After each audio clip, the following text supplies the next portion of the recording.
It's Thursday, October 8th, and here's your Daily Takes News Burst. We start today with a record-setting number of new COVID-19 cases in Wisconsin. In the last day, according to the State Department of Health Services, Wisconsin recorded 3,132 new cases and 9 new deaths.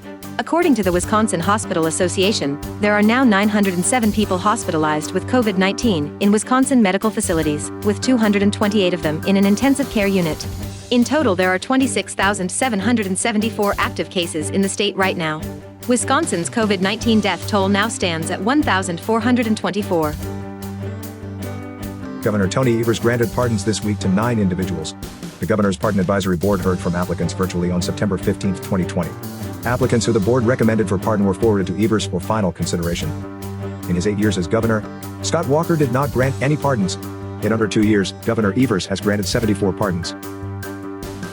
Wisconsin's absentee ballots will have to be received by Election Day after all, now that the full 7th District Court of Appeals has ruled. The full court overruled a 3-judge panel which agreed with Dane County Judge William Conley's ruling that would have pushed the deadline back 6 days. Speaker Robin Vos applauded today's developments. The decision is a victory for fair elections for all Wisconsin citizens.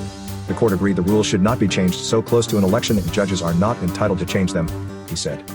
Once again outside, liberal interest groups have been thwarted from meddling in a Wisconsin election, he continued. Thanks to the diligence of the 7th Circuit Court of Appeals, Wisconsin elections will be held under the same state laws that have served us so well in the past, Vos said. The Milwaukee suburb of Wauwatosa was rocked by violence last night. Black Lives Matter demonstrators began to protest when the Democratic Milwaukee County District Attorney announced he was declining to charge a Wauwatosa police officer who was involved in a fatal shooting in February.